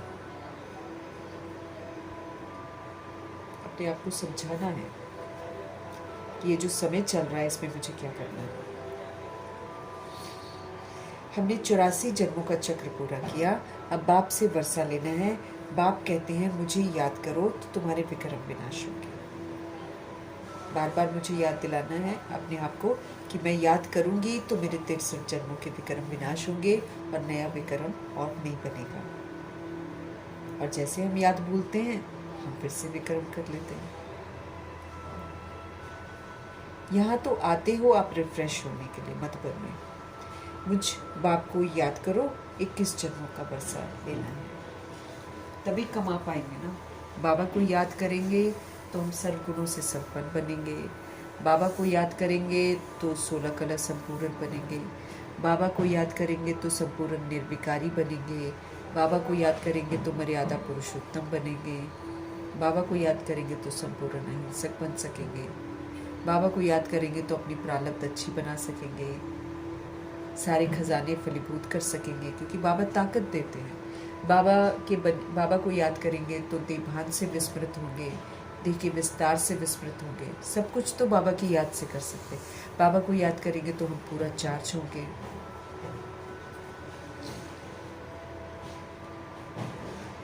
बाबा कहते हैं मुझ बाप को याद करो, 21 जन्मों का वर्षा लेना है। कोई में भी मोह की रग नहीं रहनी चाहिए मेरी, कोई में भी मोह की रग नहीं रहनी चाहिए। किसी के साथ कोई अटैचमेंट नहीं होना चाहिए, न वस्तु, न वैभव, न व्यक्ति, न रिश्ता। नष्ट मोहा बनना है हमें। इस मोह रूपी बीमारी को नष्ट करना है। ये बीमारी है। हम उन चीज़ों पर अपना अधिकार जमाते हैं जो मेरी है ही नहीं है। फिर जब वो छूट जाती है तब भी हम उसको याद करते रहते हैं। तो मोह है ना। कोई में भी मोह की रग नहीं रहनी चाहिए। नष्ट मोहा हमको बनना है। इस शरीर में भी मोह ना रहे। बाकी किसी में मोह तो छोड़ दो, हमें तो अपने शरीर से भी मोह नहीं करना है।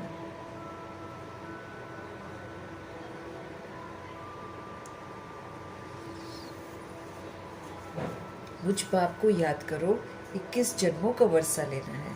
कोई में भी मोह की रग नहीं रहनी चाहिए। हमें नष्ट मोहा बनना है।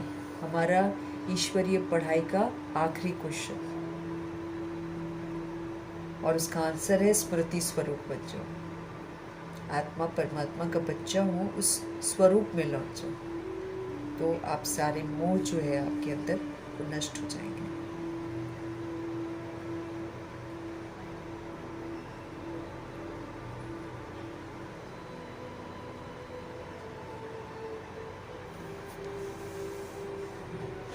कोई में भी मोह की रग नहीं रहनी चाहिए। नष्ट मोह हमको बनना है। इस शरीर में भी मोह नहीं रहना चाहिए। नहीं तो बॉडी के साथ भी बहुत मोह होता है बहुतों का, लेकिन हमको बॉडी के साथ भी अटैचमेंट नहीं रखनी है। ये भी परिवर्तनशील है। ये तो पुरानी चमड़ी है, बाबा कहते हैं। ये आयरन एजेड तत्वों से बनी हुई है। ये तो पुरानी चमड़ी है। नई वाली चमड़ी तो देवताओं की होती है, सुंदर काया होती है। अभी तो कलयुग वाली चमड़ी तो पुरानी हो गई है, परंतु इसकी संभाल जरूर रखनी होती है। इसको स्वस्थ रखना, नहीं तो पुरुषार्थ कैसे करेंगे।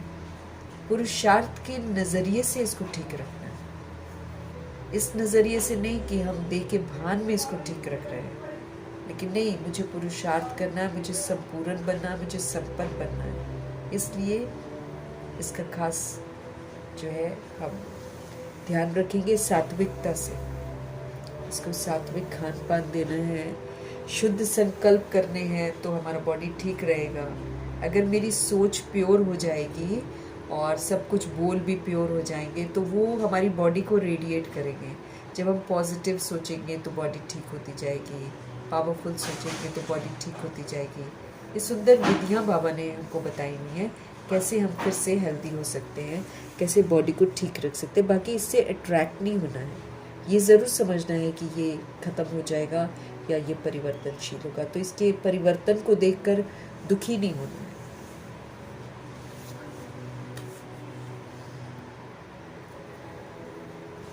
तुम जानते हो ये पुरानी चमड़ी है, परंतु इसकी संभाल रखनी होती है ताकि हम पढ़ाई पढ़ सकें, ताकि हम अपनी जो एजुकेशन है अच्छी वाली है ना, इसको पूरी धारण कर सके। तकलीफ़ होती है तो चट्टी लगानी पड़ती है। अगर हमको तकलीफ़ होती है, कोई जैसे ऑर्गन कुछ ख़राब हो जाता है या कुछ जो भी खराब होता है, आंखें खराब होती है, चाहे दांत खराब होते हैं, चाहे कुछ भी खराब होता है, तो बाबा कहते चत्ती लगानी पड़ती है, मतलब ट्रीटमेंट तो लेना ही पड़ता है। तुम जानते हो ये पुराना सड़ा हुआ शरीर है, इसीलिए जब रूह छोड़ती है तो थोड़ी देर में इसमें से बदबू आनी शुरू हो जाती है। कुछ समय तक ठीक है, फिर उसके बाद तो बदबू आती है, तभी तो जलाते हैं लोग। तुम जानते हो ये पुराना सड़ा हुआ शरीर है सभी का, इनको कुछ ना कुछ होता ही रहता है, कभी ये दर्द, कभी वो दर्द, कभी कुछ, इसको होता ही रहता है। इनको कुछ ना कुछ होता ही रहता है। दुख आत्मा को होता है, अब सोल फील करती है वो वाला दुख। अब शरीर तो चेंज होता रहता है, कभी ऐसा कभी ऐसा, लेकिन सोल जो कर्मा करती है ना, वो फिर शरीर के द्वारा अनुभव करती है दुख। इनको कुछ ना कुछ होता ही रहता है। दुख आत्मा को होता है, जानते हो अब तो ये शरीर छोड़ना है। आप जानते हो कि अब तो इस शरीर को छोड़ देना है, इसलिए इससे लगाव नहीं रखना है, लेकिन इसमें रहते हुए पूरा पुरुषार्थ जरूर करना। योग बल से इनको थमाना है। अगर मेरे को ये शरीर चलाना है और इसमें रहते हुए मुझे पूरा पुरुषार्थ करके पूरी प्रारब्ध बनानी है, तो मुझे योग बल से इसको थमाना है। योग बल से हम इसको थमा सकते हैं, जैसे जनक दादी ने थमाया था। बाप को याद करते रहना है हमको। हमें शिव बाबा को याद करते रहना है, अपने को आत्मा समझकर बाप को याद करना है, ये भी करेक्ट करना है। बॉडी कॉन्शियस होकर या बॉडी के भान से या नाम रूप के भान से हमको याद नहीं करना है, हमको अपने को आत्मा समझकर बाबा को याद करना है बस। तब हमको प्राप्तियाँ होंगी, तब भस्म होंगे विक्रम, तब नए विक्रम और नहीं बनेंगे, ये तभी होगा। और कोई लौकिक संबंध भी याद नहीं आना चाहिए हमको। हमें अपने को आत्मा समझकर बाप को याद करना है और किसी लौकिक संबंध को याद नहीं करना है।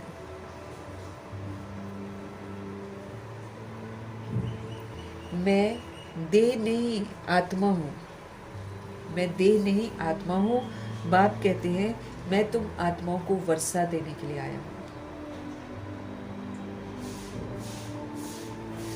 मैं देह नहीं आत्मा हूँ। बाप कहते हैं मैं तुम आत्माओं को वर्षा देने आया हूँ। आत्मा पवित्र होगी तब फिर शरीर भी हमको अच्छा मिलेगा।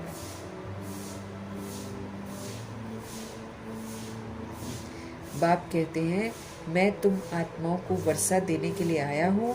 आत्मा पवित्र होगी तब फिर शरीर भी हमको अच्छा मिलेगा।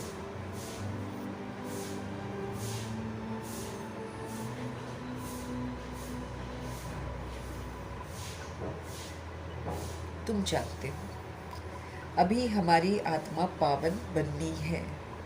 हम पावन थे तो इन लक्ष्मी नारायण जैसे थे। इन लक्ष्मी नारायण ने 84 जन्म लिए हैं। सारी सूर्यवंशी डिनेस्टी ने 84 जन्म लिए हैं। जो सूर्यवंशी बनते हैं, जो ज्ञान सूर्य शिव बाबा की हर श्रीमत का पालन करते हैं, वो 111 में जो आते हैं वो पूरे 84 जन्म। इन लक्ष्मी नारायण ने 84 जन्म लिए हैं। सारी की सारी सूर्यवंशी डिनेस्टी जो है उन्होंने 84 जन्म लिए हैं। चंद्रवंशी के लिए 84 जन्म नहीं कहेंगे। हाँ, जो सूर्यवंशी में पहले दास दासी बनते होंगे ना, वो फिर त्रेता में कुछ मर्तबा पाते हैं।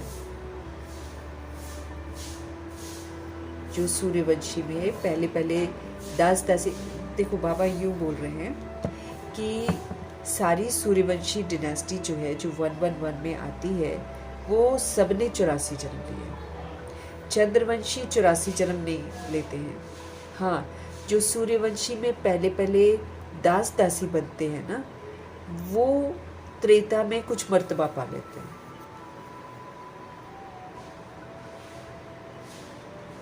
उनके 84 जन्म कहेंगे दास दासियां जो है। राजा रानी प्रजा जो भी दास दासियां आदि सूर्यवंशी में आते हैं ना, वही 84 जन्म लेते हैं। दास दासियां भी लेती हैं 84 जन्म। अब जो लक्ष्मी नारायण जी की देखभाल करती हैं, उनके लिए सारा कुछ हाजिर रखती है, वो सारे के सारे सब 84 जन्म वाली है। राजा रानी प्रजा जो भी दास दासियां आदि सूर्यवंशी में आते हैं वही 84 जन्म लेते हैं। ऐसे ऐसे अपने से बातें हमको करनी है। हम 84 जन्म कैसे लेते हैं ये अपने आप में डिस्कस करते रहना है। बाबा कहते विचार करते रहो बाबा क्या बता रहे हैं, फिर उनकी गहराइयों में जाओ, मंथन करो तो बहुत रस निकलेगा। तो विचार सागर मंथन करना चाहिए। जितना हो सके बाप को और वर्षे को याद करते रहो। बाबा कहते हैं जितना हो सके चलते फिरते समझो कि हम बाबा के बच्चे हैं। चलते फिरते आप समझो कि हम बाबा के बच्चे हैं। कोई भी मिले ना तो उनको बाबा का परिचय देना है। कोई भी सोल हमको मिले हमको उसको बाबा का परिचय देना है। इन चित्रों में सारी नॉलेज है जो बाबा ने बनवाई है, सब बताना है। बाबा आए हुए हैं ब्रह्मा तन में। हम सब ब्रह्मा कुमार ब्रह्मा कुमारियाँ हैं। हम बीके को स्वर्ग का मालिक बनाने वाला बाबा आया हुआ है। हम बीके हैं और हम बीके को स्वर्ग का मालिक बनाने वाले शिव बाबा आए हुए हैं।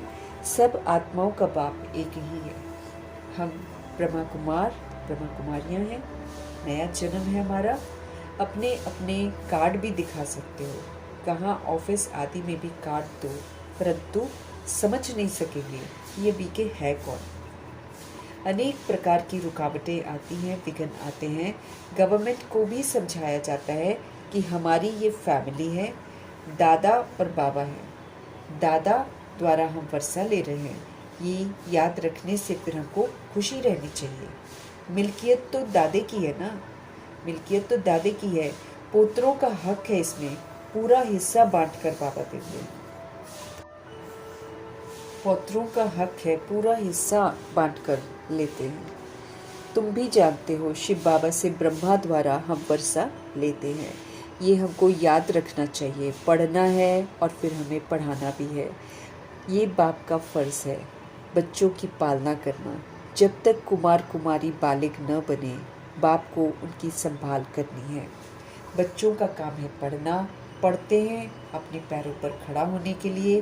तुम जानते हो कि बाबा हमको पढ़ा रहे हैं 21 जन्मों के लिए। एक जन्म ये भी हमारा बहुत अच्छा जाता है अगर हम शिव बाबा की श्रीमत पर चलते हैं।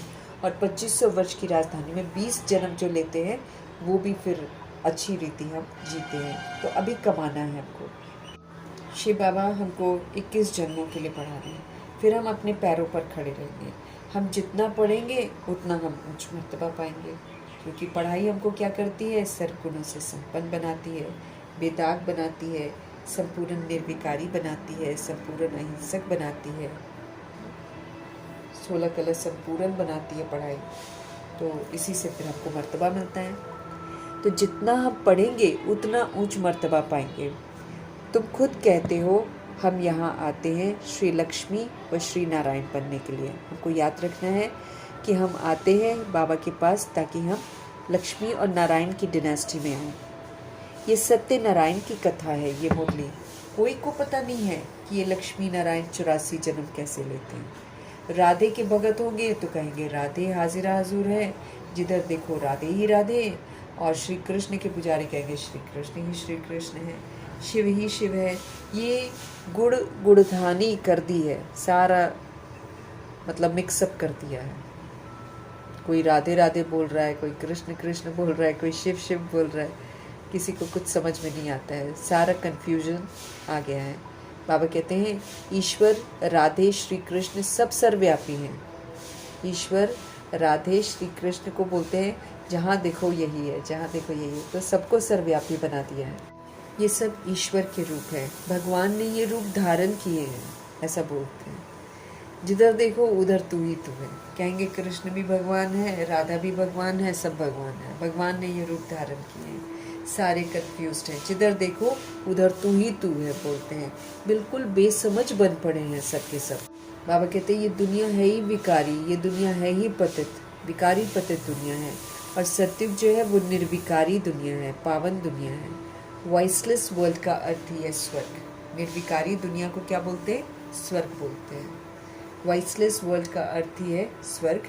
कहते हैं वहाँ बच्चे तो है ना, तो वो कैसे पैदा होंगे, बस ये प्रश्न करने लग जाते हैं। जब बाबा पवित्रता की बात करते हैं तो आत्मा इस तरह के प्रश्न करने शुरू कर देती कि बच्चे कैसे पैदा होंगे। बस बाबा कहते सवाल ही ये पूछते हैं, जैसे पवित्रता की बात करो ना तो यही सवाल पूछेंगे, कहेंगे बच्चे नहीं पैदा होंगे तो फिर सृष्टि कैसे बढ़ेगी। अब इतनी बढ़ गई है तब भी उनको समझ में नहीं आता है। बोलेंगे सृष्टि की वृद्धि कैसे होगी, हमारा खानदान कैसे चलेगा, हमारा कुल कैसे चलेगा। किसी का खानदान नहीं चलता है, लेकिन फिर भी इंसान देह अभिमान में सोचता है कि मेरा खानदान चलेगा। हर साल आदमशुमारी का हिसाब निकालते हैं कि कितना जास्ती मनुष्य हुए, ये नहीं बताते कि इतने मरे हैं। तो बाबा कहते हैं बच्चों को पहले तो अपना कल्याण करना है, श्रीमत पर चलेंगे तो हम अपना कल्याण करेंगे। तो बाबा कह रहे हैं पहले तो बच्चों को अपना कल्याण करना है। मैं आत्मा हूँ, पहले तो ये निश्चय करो। जो निश्चय करेगा मैं आत्मा हूँ वही कल्याण करेगा, क्योंकि उसको फिक्र हो जाएगी कि मुझे सुधरना है। तो पहले तो ये निश्चय करो कि बाबा को याद करना है। अंतकाल जो नारायण सिमरे है ना, वो फिर नारायण जो सिमरते हैं वही फिर नारायण के घराने में जाते हैं। अर्थात हमको शिव बाबा को सिमरना है। स्त्री को सिमरा तो दुर्गति है ना, बच्चे को सिमरा तो दुर्गति, पैसे को सिमरा तो दुर्गति, लेकिन जो नारायण जी को याद करता है वो फिर नारायण जी के घराने में जाता है, ऐसा बोलते हैं। लेकिन अभी हमको समझ मिलती है कि शिव को याद करना है, शिव को सिमरन करना है, तो फिर हम देवता वाले घराने में जा सकते हैं। अब नारायण सिमरे, ये अक्षर झूठे लिखे हुए हैं। अंतकाल जो शिव बाबा सिमरे, उसी चिंता में जो मरे, सो स्वर्ग का नारायण बने। जो बाबा की चिंतन में अपना शरीर छोड़ता है वही नारायण जी के घराने में जाता है। अंतकाल नारायण क्यों कहते हैं, समझते हैं श्री कृष्ण ने ज्ञान दिया था।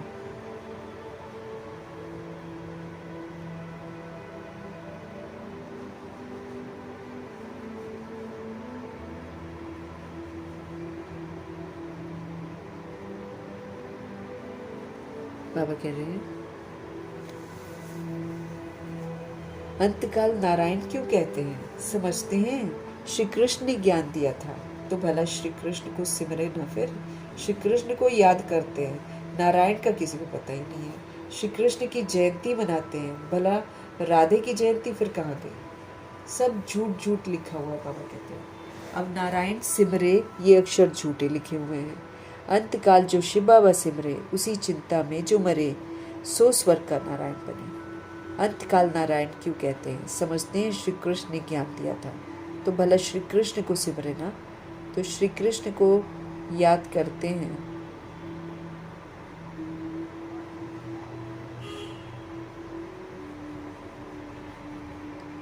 समझते हैं श्री कृष्ण ने ज्ञान दिया था, तो भला श्री कृष्ण को सिमरे ना।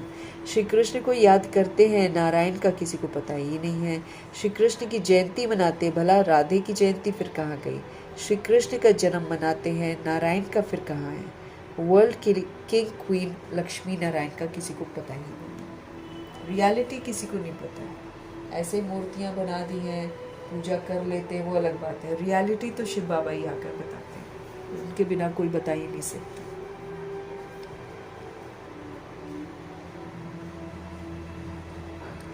वर्ल्ड की जो किंग और क्वीन लक्ष्मी नारायण है, उनका किसी को पता नहीं। प्रजापिता ब्रह्मा के मुख वंशावली होंगे ना, कहाँ गए। कहते हैं ब्राह्मण देवी देवताए नमः, ब्रह्मा के मुख वंशावली थे ना। तो बच्चे समझते हैं ब्रह्मा के द्वारा शिव बाबा ब्राह्मण धर्म स्थापित करते हैं।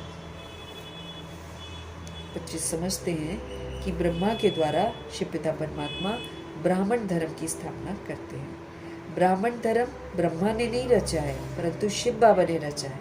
ये तो अभी ब्रह्मा बना है, पहले तो वो दादा लेखराज थे, उनको ब्रह्मा शिव बाबा बनाते हैं, और फिर उन्हीं के थ्रू फिर नई सृष्टि की रचना रचते हैं, उसको समझ देते हैं। फिर वो तप करते हैं, अच्छाइयों को धारण करने की तपस्या करते हैं।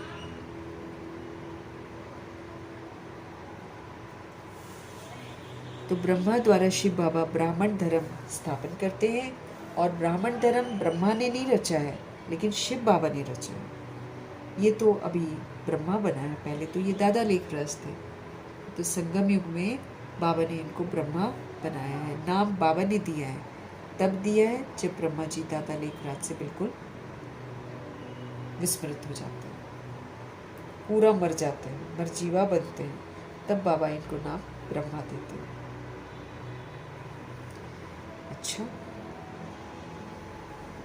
मीठे मीठे सिकिलदे बच्चों प्रति माता पिता बाप दादा का ज्ञान प्यार और गुड मॉर्निंग। रूहानी बाप की रूहानी बच्चों को नमस्ते। हम रूहानी बच्चों की भी रूहानी बाप को दिल से, जान से, सिख से, प्रेम से, अदब से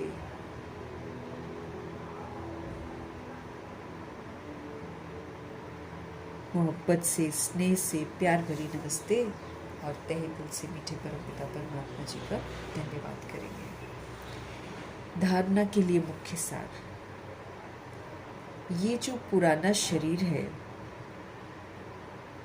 इसमें रहते पढ़ाई पढ़कर 21 जन्मों के लिए कमाई करनी है, इसलिए इसकी संभाल भी ज़रूर करनी है। ये पुराना शरीर है, लेकिन इसमें रहते हुए मुझे पूरा पढ़ना है और फिर मुझे पूरा 21 जन्मों का वर्षा भी लेना है।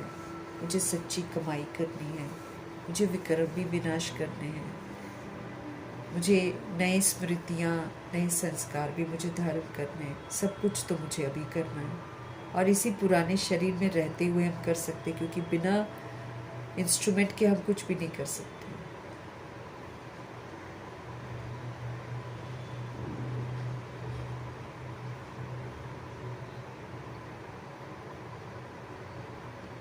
तो इस पुराने शरीर में रहते मुझे पढ़ाई पढ़कर 21 जन्मों के लिए कमाई करनी है, इसलिए इस शरीर की संभाल ज़रूर करनी है, लेकिन इससे आकर्षित नहीं होना है। इसको सात्विकता से, हम अपनी सात्विक सोच से, अपने श्रेष्ठ संकल्पों से, वरदानी बोल से और सुखदायी कर्मा से, संतुष्टता से, खुशी से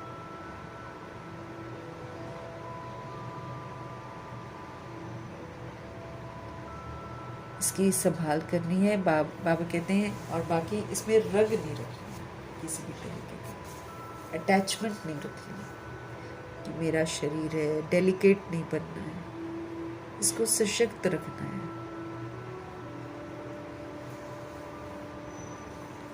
बहुत कुछ करना है इसमें रहते हुए। मुक्ति का अनुभव, जीवन मुक्ति का अनुभव, संस्कार यहाँ बनाने, ज्ञान का अनुभव, योग का अनुभव, शक्तियों का अनुभव,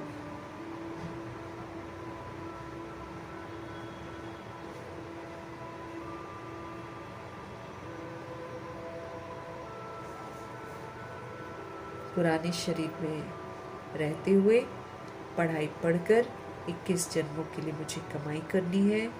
ऊंची मंजिल है और इसलिए बॉडी की संभाल योग बल से करनी है। बाबा की याद में रहेंगे तो ये स्ट्रॉन्ग बनती जाएगी। बाकी अटैचमेंट नहीं रखनी है, ये बुद्धि में सदा रहे कि ये ख़त्म हो जाएगी, इसको मुझे छोड़ना है। लेकिन छोड़ने से पहले मुझे अपने आप को सजाओं से मुक्त कर लेना है, विकर्मों से मुक्त कर लेना है। दूसरा, ऐसा अभ्यास करना है जो अंत काल में एक शिव बाबा ही हमको याद आए। हमको ऐसी प्रैक्टिस करनी है जो लास्ट मोमेंट में हमको एक शिव बाबा ही याद रहे, दूसरे किसी का भी चिंतन ना हो, कोई और मुझे याद नहीं आना चाहिए। इस बात का मुझे विशेष ध्यान देना है। कोई भी सोल, कोई भी चीज़, कोई भी पुरानी बातें, पुरानी स्मृति मुझे याद नहीं आनी चाहिए। ऐसी प्रैक्टिस हमको करनी है जो अंत काल में, जब हम हमेशा ही शिव बाबा को याद करेंगे ना, तब अंत में भी शिव बाबा को याद करेंगे। तो हमको ऐसा अभ्यास करना है जो अंत काल में एक शिव बाबा ही याद रहे, दूसरे किसी का भी चिंतन न चले, उसका क्या हुआ, इसका क्या हुआ, नहीं, अपना कल्याण करना है। और कभी भी ये नहीं सोचना कि हमारे बिना चलेगा, नहीं, सब चलता है।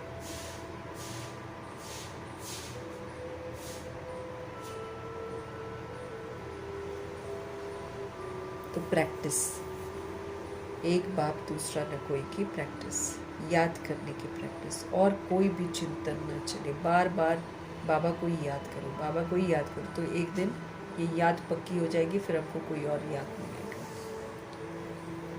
सतगुरु जी का आज का वरदान, मास्टर नॉलेजफुल बन,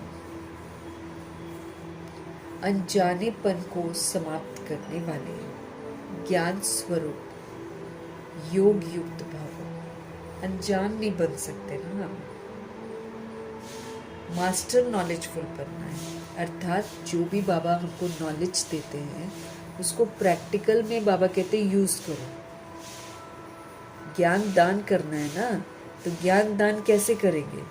जब हमारे लाइफ में या जीवन में ज्ञान आ जाए, अर्थात जो बाबा सुनाते हैं वो हमारे आचरण में आ जाए। जैसे आत्मा ही समझना एक ज्ञान की बात है ना, तो अगर हम हमेशा आत्मा समझकर पाठ बजा रहे हैं तो फिर हम नॉलेजफुल बन रहे हैं। तो नॉलेज को यूज़ करके हमको नॉलेजफुल बनना है। मास्टरी क्या होती है? मतलब सिचुएशंस रोज़ आ रहे हैं, अपोजिशन आ रही है, जो कुछ भी हो रहा है वहाँ पर मुझे ज्ञान रत्नों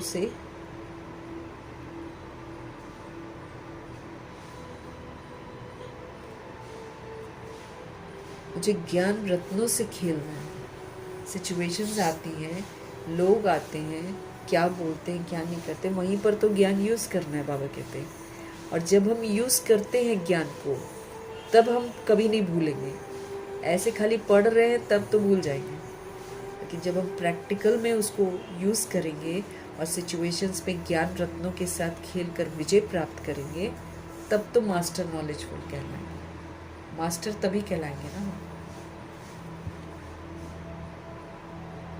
तो बाबा कहते हैं मास्टर नॉलेजफुल बनो। अब अनजान बनने की कोशिश मत करो, अनजान पने को अब समाप्त करो। हमको तो पता ही नहीं था, हमको तो ये नहीं मालूम था, ये नहीं चलेगा, इसको समाप्त करो और अब क्या बन जाओ? ज्ञान का आप स्वरूप बन जाओ। मतलब जब भी कोई सोल आपको देखे तो बाबा कहते उसको ये अनुभव हो कि ये अलौकिक है, ये फरिश्ता है, ये ज्ञानी है। अब जैसे शांत करने वाली बहुत बातें आ रही हैं आजकल, है ना, लेकिन हम सभी सोल्स अगर शांत रहते हैं तब कहा जाएगा कि हाँ ये मास्टर नॉलेजफुल है। सदा पवित्र रहें, सदा शांत रहें, सदा सुखी रहें, सदा संतुष्ट रहें, सदा खुश रहें।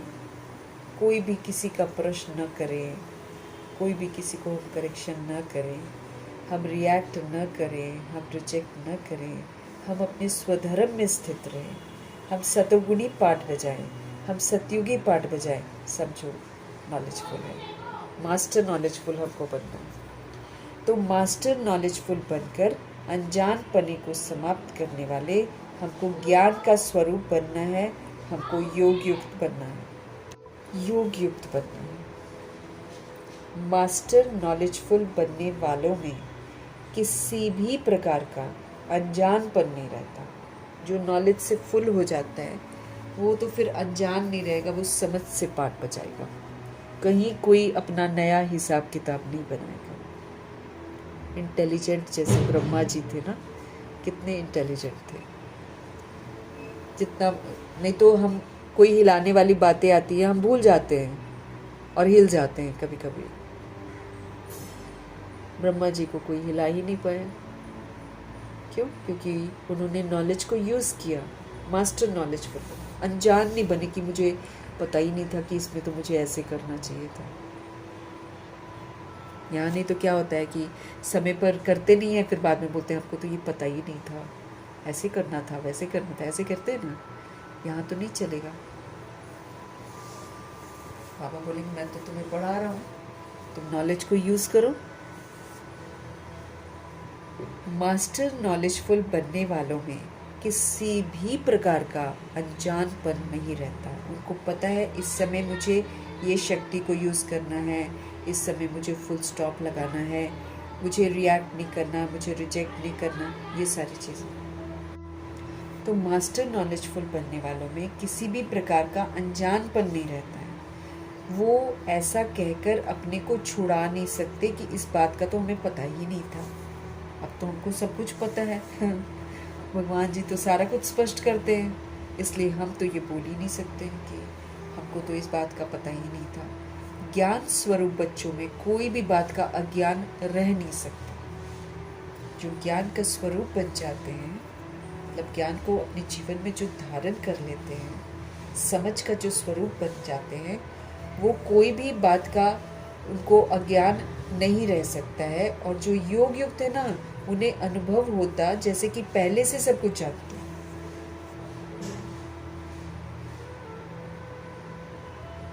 जो बाबा के साथ कनेक्टेड रहते हैं, उनको तो ऐसा फील होता है जैसे कि सब कुछ पहले से ही जानते हैं। वो ये जानते हैं कि माया की छम छम रिमझिम कम नहीं है, माया भी बड़ी रौनकदार है, इसलिए उससे बचकर रहना है। जो सभी रूपों से माया की नॉलेज को समझ गए हैं, उनके लिए हार खाना तो असंभव है। अब कितनी सारी सिचुएशंस ब्रह्मा जी की लाइफ में तो आई, लेकिन गुलजार दादी जी की लाइफ में कितनी सारी सिचुएशंस आई।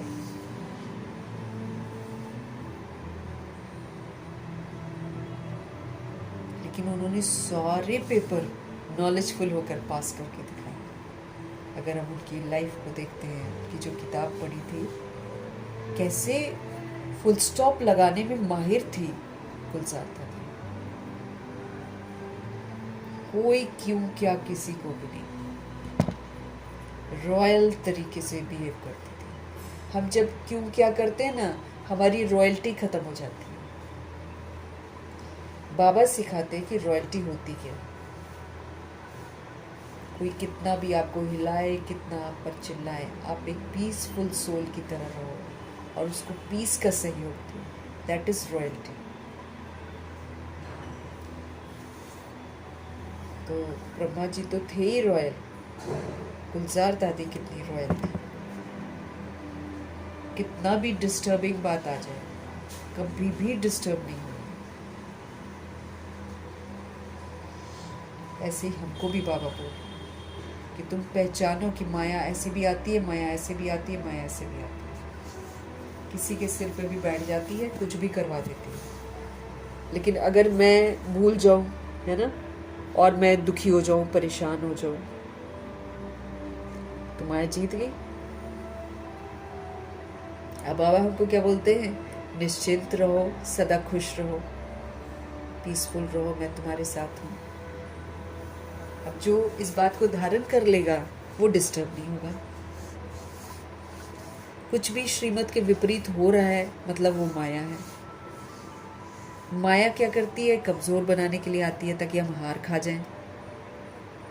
हमें हार नहीं खानी है। हर चीज का हमको नॉलेजफुल बनना है। अब जैसे बाबा बोल रहे हैं, हलचल भी होगी, खून खराबा भी होगा, ये भी होगा, वो भी होगा, सब कुछ बोल रहे हैं बाबा। लेकिन हमको कैसा रहना? पीसफुल रहना। हमको अचल अटोल। पास कौन होगा? जो स्थिर रहेगा, अचल रहेगा, अटोल रहेगा, शांत रहेगा ना, खुश रहेगा, संतुष्ट रहेगा, बाबा की यादों में रहेगा, वही तो फुल पास है। जो फुल स्टॉप लगाएगा, वही तो फुल पास है। ये नॉलेज है जो बाबा हमको दे रहे हैं। अब इस नॉलेज को यूज़ करने के लिए मेरे सामने रोज़ पेपर आता है, रोज़ सिचुएशंस आती हैं। अब उसमें मुझे ज्ञान को यूज़ करना है कि बाबा ने बोला है ऐसे करो। फिर हम वैसे अगर कर लेते हैं तो फिर उसका सुख भी अनुभव करेंगे। अगली बार फिर से वो उमंग उत्साह रहेगा कि ऐसे ही करना है, ऐसे ही करना है। नॉलेज से बाबा हमको फुल बना रहे हैं। इसीलिए कोई भी व्यक्ति अगर हमारे लिए पेपर बनता है, कोई भी सिचुएशंस हमारे सामने आती हैं, हमें उसका धन्यवाद करना चाहिए। क्योंकि एक्चुअली नहीं आएगी तो मुझे पता ही नहीं चलेगा।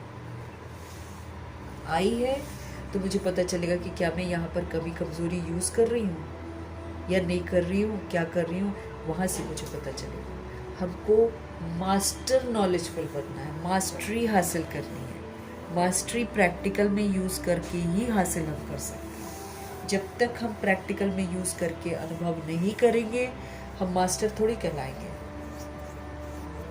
नॉलेज बाबा दे रहे हैं, नॉलेज को यूज़ करना मेरा काम है। जब मैं आत्मा नॉलेज को यूज़ करके सफलता प्राप्त कर लेती हूँ, तब हम मास्टर नॉलेजफुल कहलाते हैं। समझ यही कहती है आप आत्मा हो, समझ यही कहती है कि बाबा भी बिंदी हैं, आप भी बिंदी हो। समझ यही कहती है कि ड्रामा था, खेल था, उस पर क्यों क्या करने से कोई फ़ायदा नहीं है। सभी ने खेल खेला हुआ है, इसलिए बिंदी लगा दो। अब शुभ भावना, शुभकामना, दुआएं दो। तो बाबा ने हमको नॉलेज दी है कि सबको शुभ भावना, शुभकामना दो, परोपकारी बनो। ये नॉलेज बाबा ने हमको दी है। अब हमको शुभ भावना, शुभकामना देनी है। जब हम देते हैं तो फिर हम फलीभूत कर रहे हैं नॉलेज को। फिर वो नॉलेज जो है वो मेरे जीवन का हिस्सा बन जाती है और मैं मास्टर नॉलेजफुल हो जाती हूँ। ऐसा नॉलेजफुल बनने के लिए कम से कम 100-200 पेपर हमको देने ही देने हैं। रोज़ का पेपर है ही है। हर किसी आत्मा के साथ, हर कोई आत्मा टेढ़ी बाकी होगी, हर किसी आत्मा के साथ हम समझ का पाठ बजाएं, तब हमको मिलेगा ये टाइटल मास्टर नॉलेजफुल। नॉलेज को यूज़ करके मुझे मास्टरी हासिल करनी है। अलबेलापन, अनजानपन मुझे समाप्त करना है। हम ये नहीं कह सकते भगवान को कि बाबा हमको तो ये पता ही नहीं था। बाबा तो मुरलियाँ खोल खोल के हमको दिखा देंगे, ये देखो मैंने यहाँ पर समझाया था, अब तुमने नहीं समझा तो तुम्हारी गलती है। अनजान नहीं बन सकते हम, बाबा कहते हैं। तो बाबा कहते हैं अब ये नॉलेज को यूज़ करो, अनजानपन को तुम समाप्त कर दो, तब तुमको ज्ञान स्वरूप का टाइटल मिलेगा, तब तुमको योग युक्त का टाइटल मिलेगा। मास्टर नॉलेजफुल बनने वालों में किसी भी प्रकार का अनजानपन नहीं रहता। वो ऐसा कहकर अपने को छुड़ा नहीं सकते हैं कि इस बात का तो मुझे पता ही नहीं था। ज्ञान स्वरूप बच्चों में कोई भी बात का अज्ञान हो ही नहीं सकता है। और जो योग युक्त है उन्हें अनुभव होता है जैसे कि पहले से ही हम सब कुछ जानते हैं। वो ये जानते हैं कि माया जो है ना, इसकी छमछम और इसकी रिमझिम कम नहीं है। माया भी बड़ी रौनकदार है, कहीं ना कहीं ऐसा फंसाती है, तभी छुड़वा देती है भगवान से। माया भी बड़ी रौनकदार है, इसलिए उससे बचकर रहना है, उसके जाल में नहीं फंसना है। ये जाल में फंसा देगी, सारा समय हमारा वेस्ट करवा देगी। बाद में हम होश में आएंगे, फिर हम बोलेंगे हमने तो बाबा से पूरा वर्षा ही नहीं लिया, हमने तो अपने विक्रम ही विनाश नहीं किया। इसलिए माया की छमछम में फंसना नहीं है। इसकी छमछम, इसकी रिमझिम रौनकदार ज़रूर है, लेकिन उल्लू बनाने वाली है। और वो हमें हमारी परीक्षा लेती है एक्चुअली, कि हम लोग भगवान के कितने बने हैं, कितना हम बाबा का कहना मानते हैं, उसकी परीक्षा लेती है। तो बाबा कहते हैं इसकी रौनक से और इसकी रिमझिम से और इसकी छमछम से बच कर रहो, ये उल्लू बना देगी। इसलिए इससे बचकर रहना। जो सभी रूपों से माया की नॉलेज को समझ जाते हैं ना कि भैया ये तो माया है, ये तो माया है, ये तो माया है, उसके लिए हार खाना असंभव। वो फिर हार नहीं खाते, अर्थात रिएक्ट रिजेक्ट नहीं करते, क्वेश्चन करेक्शन नहीं करते, फुल पास हो जाते।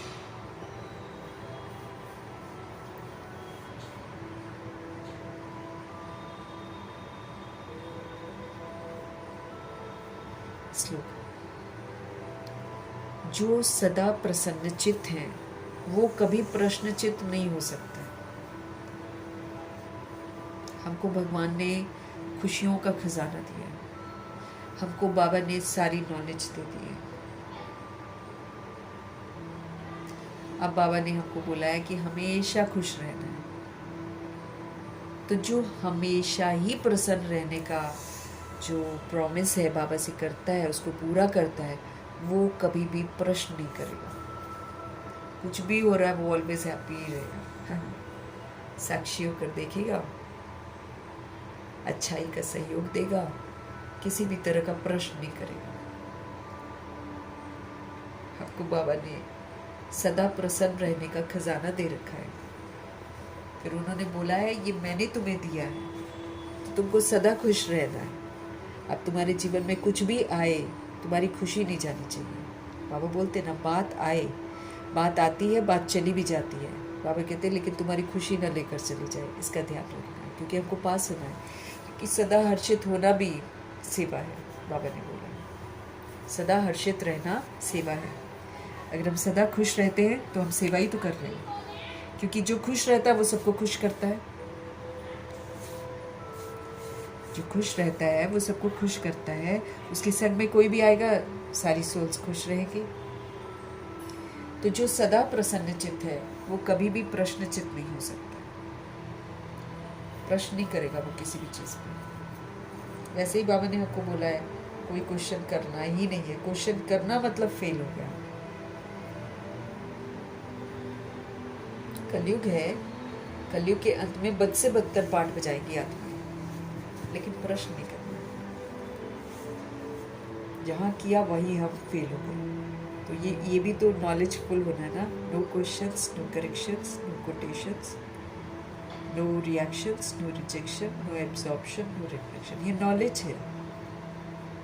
हम अनजान नहीं बन सकते कि प्रश्न किया और बोले हमें तो पता ही नहीं था।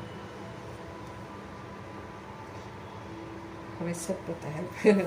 बाबा ने हमको सब बोल दिया है कि ऐसे करना है, वैसे नहीं करना है। सारा कुछ स्पष्ट है। भूल जाए वो अलग बात है। भूलते भी इसलिए क्योंकि बाबा कहते तुम दुनिया की बातें याद करते हो, और जहाँ दुनिया की बात याद करोगे, व्यर्थ सोचोगे, तुमको ज्ञान याद ही नहीं आएगा कि बाबा ने मुरली में क्या बोला है। एकदम पूरा भूल जाएंगे। अव्यक्त इशारे हैं हमको मिल रहे। ज्वाला स्वरूप स्थिति बनानी है। कोई विकार नहीं होना चाहिए, कुछ व्यर्थ नहीं होना चाहिए, कोई पुराना संस्कार नहीं होना चाहिए। ज्वाला स्वरूप स्थिति, इसमें रहकर शक्तिशाली याद का अनुभव करो।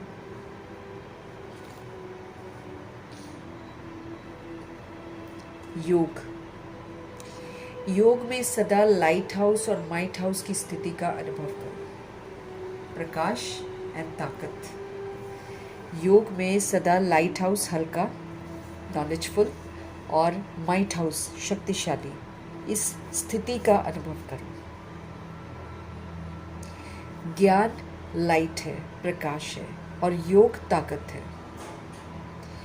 ज्ञान और योग दोनों शक्तियां लाइट और माइट संपन्न हो। ज्ञान और योग ये दो पावर्स है, लाइट और माइट संपन्न हो। इसको कहते हैं मास्टर सर्वशक्तिमान। मास्टर सर्वशक्तिमान। ऐसी शक्तिशाली आत्माएं किसी भी परिस्थिति को सेकंड में पार कर लेती हैं। जो पावरफुल सोल्स होती हैं वो किसी भी परिस्थिति को सेकंड में पार कर लेती हैं, टाइम नहीं लगता।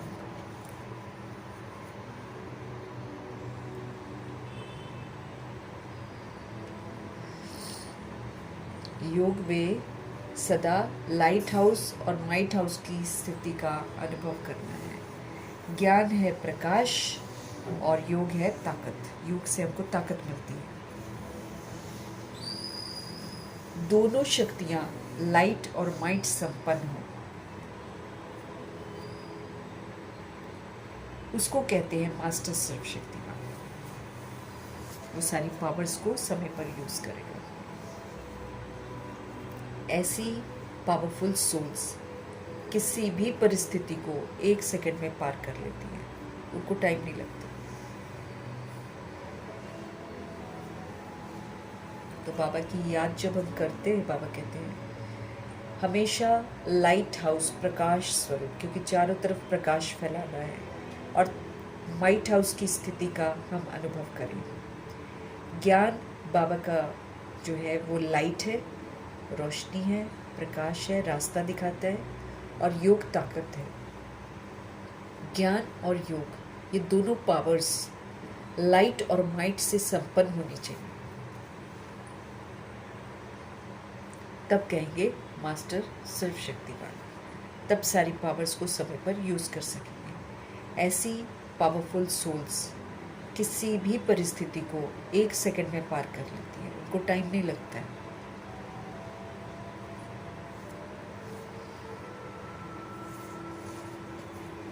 ऐसा सशक्त बनना है।